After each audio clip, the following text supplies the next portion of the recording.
பார்த்து கொண்டிருக்கும் நேயர்கள் அனைவருக்கும் வணக்கம். இன்னைக்கான வீடியோ என்ன அப்படின்னு பாத்தீங்கன்னா, பிருத்திவி ஷா ஐபிஎல் 2025 ஆக்ஷன் முடிஞ்சதுக்கு அப்புறம் இந்த பிருத்திவி ஷா அப்படிங்கிற ஒருத்தரை பத்தி நம்ம நிறைய பேர் நிறைய விஷயங்கள் பேசியிருக்கோம். 25 வயசு ஆகுது பிருத்திவி ஷாக்கு. ஐபிஎல் ஆக்ஷன்ல எப்படி அன்சோல்ட் ஆனாரு, இந்தியாவோட அடுத்த பிக் பிளேயர், அடுத்த சச்சின் டெண்டுல்கர் அப்படின்லாம் சொல்லிட்டு இருந்த ஒரு பிளேயர் கொஞ்சம் வருஷத்துக்கு முன்னாடி ஐபிஎல்ல ஒரு டீம் அவரை வந்து கான்ட்ராக்ட் பண்ண முடியலையே, அதுக்கான காரணம் என்ன அப்படின்னு சொல்லிட்டு நம்மளோட ராபின் உத்தப்பா பேசியிருக்காரு, பிரவீன் ஆம்ரே சொல்லியிருக்காரு, கெவின் பீட்டர்சன் பேசியிருக்காரு, இன்னும் பல கிரிக்கெட்டர் பல லெஜெண்ட்ஸ் வந்து இவரை பத்தி சொல்லியிருக்காங்க. இப்போ நேத்து விஜய் ஹசாரே டிராஃபியோட ஸ்குவாட் வந்து மும்பை அறிவிச்சிருந்தாங்க. அதுல வந்து பாத்தீங்க அப்படின்னா இவரோட பேர் இல்ல. உடனே இவர் வந்து பாத்தீங்கன்னா ஒரு ட்வீட் ஒன்று போட்டாரு. லைக் நாட் அ ட்வீட், ஒரு இன்ஸ்டாகிராம் ஸ்டோரி. என்னோட ஆவரேஜ் வந்து இவ்வளோ இருக்கு, இவ்வளோ ரன்ஸ் நான் அடிச்சிருக்கேன் லிஸ்டே கிரிக்கெட்ல, அப்படி எனக்கு வாய்ப்பு இல்லைன்னா என்ன அப்படின்னு சொல்லிட்டு. எஸ், கண்டிப்பா உங்களுக்கு வாய்ப்பு இல்லதாங்க, நீங்க அடிச்சிருக்கீங்க தான், இல்லன்னா சொல்லல. பட் ஆனா ரீசன்ட் டைம்ஸ்ல உங்களோட ஃபார்ம் எப்படி இருக்கு, ரீசெண்டா நடந்த சையத் முஸ்தக் அலில என்ன பண்ணிட்டீங்க நீங்க? எஸ்,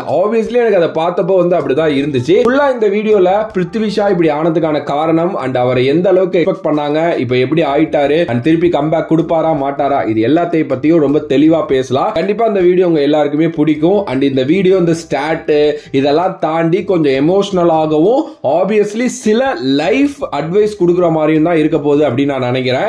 ஸோ டெஃபினெட்லி உங்களுக்கு பார்க்கணும் அப்படின்னு விருப்பம் இருந்துச்சுன்னா தொடர்ந்து பாருங்க, இல்ல அப்படின்னா இங்கேயே கட் பண்ணிட்டு போங்க, எனக்கு நோ இஷ்யூஸ். ஓகே, பிருத்திவி ஷா கிட்டத்தட்ட 13-14 வயசுலயே இவர் வந்து பாத்தீங்க அப்படின்னா மும்பைல ஒரு ஸ்கூல்ல ஒரு பயங்கரமான இன்னிங்ஸ் ஒன்று ஆடினாரு.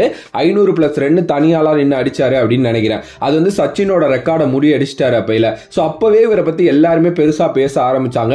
Next big player from Indian side அப்படிங்கிற மாதிரிலாம் வந்து சொன்னாங்க. இந்த நெக்ஸ்ட் பிக் திங் அப்படின்லாம் எழுத ஆரம்பிச்சாங்க. ஓகே, நிறைய பத்திரிகைகள் இவரை நோக்கி போனுச்சு. அந்த சின்ன வயசுலயே இவர் மேல ஒரு பயங்கரமான அட்டென்ஷன் கிடைச்சிச்சு. லெஜெண்ட் லைக் ஒரு சச்சினோட இவரை வந்து கம்பேர் பண்ண ஆரம்பிச்சாங்க. நிறைய நல்ல கான்ட்ராக்ட், நல்ல ஸ்பான்சர்ஷிப் வந்து இவருக்கு வந்துச்சு. லைக் ஒரு ஏர் இந்தியா மாதிரி ஸ்பான்சர்ஸ் எல்லாம் இவரை வந்து நோக்கி போனுச்சு. நிறைய ஸ்பான்சர் பண்ணாங்க.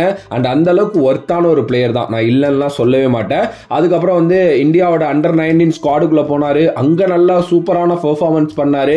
அதுக்கப்புறம் வேர்ல்டு கப் அண்டர் 19க்காக அதுல captain ஆக்குனாங்க.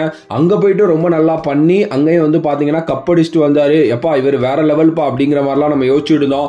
I think 1.something crores இவருக்கு டெல்லி டேர் டெவில்ஸ்ல ஒரு கான்ட்ராக்ட் கிடைச்சிச்சு. அங்கேயும் கொஞ்சம் டீசெண்டா பண்ணாரு. அதுக்கப்புறம் நம்ம எல்லாருக்குமே தெரியும் ஏறு முகம் தான், இவரோட கிராஃப் ரொம்ப பயங்கரமா போய்கிட்டே இருந்துச்சு. ஒரு லெவல்ல என்ன ஆனிச்சு அப்படின்னா ரொம்ப சீக்கிரமாவே இந்தியன் டீமுக்குள்ள டெபியூ ஆனாரு.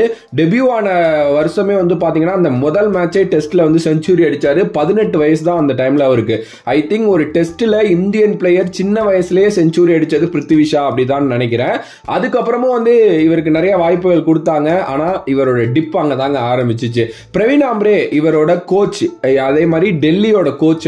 அவர் என்ன சொல்லியிருக்காரு ரீசன்ட் டைம்ஸ்ல அப்படின்னா, நீங்க ஒரு சின்ன வயசுலயே 30-40 கோடி சம்பாதிக்கிறீங்க அப்படின்னா கண்டிப்பா உங்களோட அந்த மனசு வந்து வேற இதை நோக்கி போக தான் செய்யும். ஆனா நீங்க அப்படி இருக்கக்கூடாது. கிரிக்கெட் தான் உங்களுக்கு அந்த லைஃபை கொடுத்துச்சு அப்படின்னா நீங்க கிரிக்கெட்டுக்கு தான் இதா இருக்கணும். 3Dன்னு சொல்லுவாங்க, அதாவது டெடிகேஷன், டிட்டர்மினேஷன், அதே நேரத்தில் வந்து பாத்தீங்கன்னா டிசிப்ளின். இது 3 இருந்துச்சுன்னா மட்டும்தான் உங்களால வந்து வாழ்க்கையிலேயே ஜெயிக்க முடியும். கிரிக்கெட்லயும் அப்படிதான் அப்படிங்கிற மாதிரி சொல்லியிருந்தாரு. அதுதாங்க பிருத்திவி ஷா உண்மையிலுமே அங்கதான் விட்டாரு.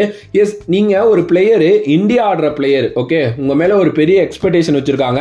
உங்களை நம்பி பல crore கொடுத்து ஐபிஎல் எடுக்கிறாங்க. நீங்க எப்படி இருக்கணும், ஃபிட்னஸ் எந்த லெவல்ல பாத்துக்கணும், அண்ட் உங்க மைண்ட் லெவல்ல நீங்க எவ்வளவு ஸ்ட்ராங்கா இருக்கணும், அண்ட் உங்களோட ஃபுட் ஒர்க்கை கரெக்ட் பண்ணணுமா இல்லையா, நிறைய மிஸ்டேக்ஸ் வந்து பண்ணிக்கிட்டே இருந்தாரு. தொடர்ந்து இவர் பண்ணதுக்கான ரீசன் அதான், ஃபுட் ஒர்க் கரெக்ட் பண்ண மாட்டாரு. ஈஸியா பவுலர்ஸ் கணிக்க ஆரம்பிச்சாங்க. இம்ப்ரூவ்மெண்ட் இல்ல, உடல் பருமன் ஆனிச்சு, என்னென்னமோ நடந்துச்சு, பல பிரச்சனைகள். அந்த பிரச்சனைகள்லாம் பத்தி நான் சொல்ல கூட விரும்பல. எஸ், நிறைய அவரை சுத்தி போயிடுச்சு. ஒரு சின்ன வயசுல மன தடுமாற்றம் அப்படின்லாம் இருக்கும்ல, அது எல்லாமே இவருக்கு நடந்துச்சு அப்படின்னு தான் நான் சொல்லுவேன். வாய்ப்புகள் கொடுக்கப்பட்டுச்சு, கண்டிப்பா வாய்ப்புகள் கொடுக்கப்படலன்னா நான் சொல்லவே மாட்டேன். வாய்ப்புகள் கொடுக்கப்பட்டுச்சு, அதை வந்து இவர் கரெக்டா யூஸ் பண்ணிக்கல அப்படின்னு தான் என்னால சொல்ல முடியும். இப்ப சுக்மன் கில் இருக்கிற ஒரு இடத்துல பிருத்திவி ஷா தான் இருந்திருக்க வேண்டியது. பட் ஆனா பிருத்திவி ஷா எங்கேயோ அப்படியே போயிட்டாரு அப்படின்னு தான் நான் நினைக்கிறேன். ரீசன்ட் டைம்ஸ்ல ஒரு யோயோ டெஸ்டோட ரேங்க் பார்த்துட்டு இருந்தேன். அதுல வந்து பாத்தீங்க அப்படின்னா விராட் கோலியை பீட் பண்ணிட்டாரு சுக்மன் கில். சுக்மன் கில்லோட ஃபிட்னஸ் வந்து விராட் கோலியோட ஃபிட்னஸை விட அதிகமா இருக்குங்கிற மாதிரி அந்த யோயோ டெஸ்ட் காமிக்குது. அப்போ சுக்மன் கில் எந்த அளவுக்கு ஒர்க் பண்ணியிருப்பாரு. அந்த அண்டர் 19 காலகட்டத்திலேயே சுக்மன் கில், மஞ்சோத் கால்ரா, இது மாதிரி நிறைய பிளேயர்ஸ் நல்ல பிளேயர்ஸா இருந்தாங்க. பட் ஆனா பிருத்திவி ஷா மேலதான் அந்த ஒரு லைம் லைட்டே விழுந்துச்சு. பிருத்திவி ஷா தான் அடுத்து அப்படிங்கிற மாதிரி பேசினாங்க. ஆனா சுக்மன் கில் உழைச்சிருக்காருங்க. உழைச்சி மட்டுமே அவர் இந்த இடத்த வந்து பிடிச்சிருக்காரு. எஸ், அவரோட பேட்டிங் அண்ட் அவரோட கன்சிஸ்டன்சி மேல நமக்கு 1000 கேள்விகள் இருக்கலாம் அண்ட் 1000 குறைகள் அதுல நம்ம சொல்லலாம். ஆனா கண்டிப்பா சுக்மன் கில் இந்த இடத்துக்கு சும்மாலாம் வரல. பட் பிருத்திவி ஷா அங்கதான் மிஸ் பண்ணிட்டார் அப்படின்னு நான் சொல்லுவேன்.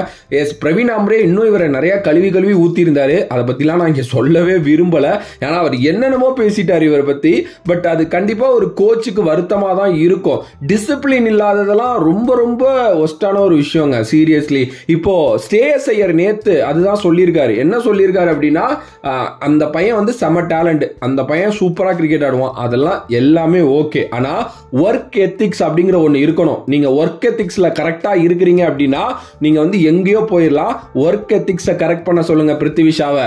அவர் வந்து பாத்தீங்க அப்படின்னா பயங்கரமா விளையாடுவாரு அப்படின்னு சொல்லிட்டு அந்த விஜய் ஹசாரே டீமோட கேப்டன் ஸ்ரேயஸ் ஐயர் வந்து சொல்லியிருக்காரு. ஆப்வியஸ்லி பிருத்திவி ஷா மேல வைக்கப்படுற இதுவே அதுதாங்க. என்ன ப்ரோ, அப்ப அவர் அதுக்கப்புறம் ஒழுங்காவே விளையாடலையா அப்படின்னா, அங்கங்க சில இன்னிங்ஸ், ஒரு சில இன்னிங்ஸ் அப்படிதான் ஆடிட்டு வர்றாரு. நடந்து முடிஞ்ச சையத் முஸ்தாக் அலிலே அதான் பண்ணாரு. இங்கிலாந்துல போய் ஒரு இது விளையாண்டாரு, அங்கேயும் வந்து ஒரு மேட்ச் என்னமோ 200 அடிச்சாரு. பட் ஆனா இப்ப இருக்கிற காலகட்டத்தில் இப்ப இருக்கிற காம்படிஷன்ல எந்த அளவுக்கு போயிட்டு இருக்குன்னு தெரியும். நல்லா விளையாடுற ஒரு அபிமன்யு ஈஸ்வரனுக்கு வாய்ப்பு கிடைக்கல. நல்லா விளையாடுற நம்மளோட தமிழ்நாட்டை சேர்ந்த ஜெகதீசன், சாய் சுதர்சன் மாதிரி பிளேயர்ஸுக்கு வாய்ப்பு கிடைக்கல. ருத்ரா ஜெயக்வாட் இன்டர்நேஷனல்ல நல்லா விளையாண்டுட்டே அவருக்கு திருப்பி எப்படா காலம் வரும்னு உட்கார்ந்துருக்காரு. நான் பல காலத்துக்கு முன்னாடி நல்லா விளையாடினேன், என்னை அடுத்த சச்சின்னு சொன்னாங்க, அதுக்காக நீங்க எனக்கு இப்ப வாய்ப்பு கொடுக்கணும், என்னோட இது ஆவரேஜ் இவ்வளவு இருக்குன்னா நீங்க சொல்லவே முடியாது. கரண்ட் ஃபார்ம் முக்கியம். ஏன்னா இந்தியா வந்து பாத்தீங்க அப்படின்னா காம்படிஷன் நிறைஞ்ச ஒரு கண்ட்ரியா இருக்கு. கிரிக்கெட்ல காம்படிட்டிவான பிளேயர்ஸ் நிறைய பேர் இருக்காங்க. ஒவ்வொரு நாளுமே நீங்க போட்டி போடணும். எஸ், பிருத்திவி ஷா நல்ல பிளேயர்ப்பா, திருப்பி கம்பேக் கொடுத்தாருன்னா பயங்கரமா ஆடுவாருப்பா அப்படின்னு நம்ம சொல்றோம்ல, அதுவே பிருத்திவி ஷா நமக்கு இது பண்ண ஒரு விஷயம் தான். சோ அந்த இது இருக்குன்னா நீங்க கரெக்டா கம்பேக் கொடுத்து தான் ஆகணும். எஸ், பிரவீன் ஆம்ரே ஒரு விஷயத்தை வந்து பாத்தீங்க அப்படின்னா நல்லா அழுத்தி சொல்லியிருந்தாரு. என்னன்னா பிருத்திவி ஷா கிட்ட நிறைய குறைகள் இருந்தாலும் ஃபிட்னஸ் வந்து ஒரு முக்கியமான குறை. அவரோட வெயிட்னால அவரோட பாடி மூவ்மெண்ட் வந்து கரெக்டாக மாட்டேங்குது, அவரோட ஃபுட் ஒர்க் வந்து கரெக்டா இல்ல. ஸோ அவரோட ஃபுட் ஒர்க் கரெக்டா போறதுக்கு அந்த பாடி வெயிட் வந்து தடங்களா இருக்கு. அவர் வந்து அவரோட ஃபுட் ஒர்க்லயே ஒர்க் பண்ணணும், அவர் கண்டினியூவா பிராக்டிஸ் பண்ணணும், குறிப்பா அவரோட உடம்ப குறைக்கணும் அப்படின்னு வந்து பாத்தீங்கன்னா சொல்லியிருந்தாங்க. எஸ், இது உண்மையான ஒரு விஷயம் தான். பர்சனலி நான் என்ன சொல்லுவேன் அப்படின்னா, வெயிட்டா இருக்கிறாங்க, ஒல்லியா இருக்கிறாங்க அப்படிங்கறதெல்லாம் வந்து அவங்களோட தனிப்பட்ட விஷயம். ஓகே, நம்ம அதை பத்தி பேசக்கூடாது. ஆனா நீங்க ஸ்போர்ட்ஸ்ல காம்படிட்டிவ் கிரிக்கெட் மாதிரி இதுல வர்றப்போ நீங்க எப்படி குண்டா இருக்க முடியும்? உங்களால அது வந்து உங்களோட ஸ்கில்லையே பாதிக்கிற மாதிரி ஒரு விஷயமால மாறுது. ஸோ நீங்க வந்து ஃபிட்னஸ்ல ஒர்க் பண்ணணும்ல. உங்கள்கிட்ட காசு இல்லையா? உங்களால வந்து ஓகே நான் ஒரு வருஷம் பிரேக் எடுத்துக்கிறேன், ஒரு வருஷத்துக்கு அப்புறம் நான் வந்து யாருன்னு காட்டுறேன் அப்படின்னு உங்களால பண்ண முடியாதா? எஸ், சீரியஸ்லி எனக்கு ரொம்ப சின்ன பையங்க, 24 25 வயசு தான் ஆகுது.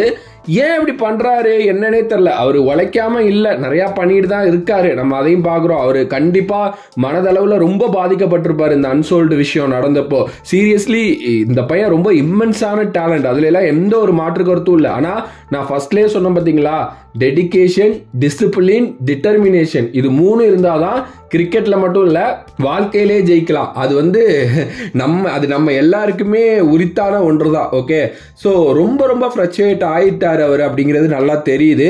அண்ட் கண்டிப்பா கூட இருக்கிற ஃப்ரெண்ட்ஸையும் நல்லா வச்சுக்கணும்னு பிரவீன் ஆம்ரே ஒன்று சொல்லியிருந்தாரு. அதையும் நான் இங்க வந்து மென்ஷன் பண்ண விரும்புறேன். ஏன்னா சுத்தி இருக்கிறவங்க தான் இவரை கரெக்டான பாதையில எடுத்துக்கொண்டு போய் மோட்டிவேட் பண்ணி விடணும். ஏன்னா இவர் வந்து பாத்தீங்க அப்படின்னா நெக்ஸ்ட் சச்சின் அப்படின்னு சொல்ல போயிட்டு இப்போ நெக்ஸ்ட் வினோத் காம்ப்ளி அப்படிங்கிற மாதிரி சொல்லிட்டு இருக்காங்க எல்லாரும். நான் இடையிலே மென்ஷன் பண்ண மாதிரி நீங்க திருப்பி ஒரு காம்படிட்டிவான கிரிக்கெட் லைக் ஒரு ஐபிஎல் இன்டர்நேஷனல் மாதிரி டோர்னமெண்ட்ஸ்க்குள்ள பயங்கரமா கம்பேக் கொடுக்கணும் அப்படின்னா நீங்க ரொம்ப அதுக்காக பயங்கரமா உழைக்க வேண்டியது இருக்கும். அதை நீங்க பண்ணி தான் ஆகணும் பிருத்திவி ஷா, வேற வழியே கிடையாது. எஸ், நிறைய பேர் பிருத்திவி ஷா வீடியோ கேட்டிருந்தீங்க, நான் பண்ணலாம்னு நினைச்சிட்டு இருந்தேன், எப்ப பண்றதுன்னு எனக்கு தெரியல. ஒன்னு அந்த அன்சோல்டான விஷயத்துல போய் பண்ணிருக்கணும்னு யோசிச்சேன். பட் நேத்து அவர் போட்ட இன்ஸ்டாகிராம் ஸ்டோரிக்கு அப்புறம் இதை கண்டிப்பா பண்ணணும் அப்படின்னு சொல்லிட்டு தான் முடிவு பண்ணேன். ஆப்வியஸ்லி வந்து ஒரு நல்ல டேலண்ட் இந்தியாவுக்கு கிடைச்சிருக்க வேண்டிய, கண்டினியூ பண்ணிருக்க வேண்டிய ஒரு பொக்கிஷம், அதுல எல்லாம் மாற்று கருத்தே இல்ல. தன்னை தானே கெடுத்துக்கிட்ட ஒரு பிளேயரா மாறிட்டாரு. சீரியஸ்லி பிரவீன் ஆம்ரே சொன்னதை மறுபடியும் சொல்ல விரும்புறேன். நம்புறேன். வினோத் காம்ப்ளியோட கெரியரை நான் ரொம்ப பக்கத்துல இருந்து பார்த்திருக்கேன். அவரோட டவுன்ஃபாலையும் நான் பார்த்திருக்கேன். எனக்கு பிருத்திவி ஷாவை பார்க்குறப்போ லிட்டரலி அப்படிதான் தோணுது அப்படிங்கிற மாதிரி அவர் சொல்லியிருந்தாரு. சீரியஸ்லி அப்படிலாம் நடந்துருச்சு அப்படின்னா ரொம்ப ரொம்ப கஷ்டம் அது. ஏன்னா நல்ல டேலண்ட், கண்டிப்பா கம்பேக் கொடுப்பாரு அப்படின்னு நான் யோசிக்கிறேன். பாப்போம் 2025 அவரோட லைஃபை மாத்துமா அப்படின்னு சொல்லிட்டு. உங்களோட கருத்து பிருத்திவி ஷா பத்தி என்ன அப்படிங்கறத மறக்காம கமெண்ட் பாக்ஸ்ல கமெண்ட் பண்ணுங்க. If you like the video please like, share and subscribe to நம்மளோட கிரிக்ஸிப் சேனல்.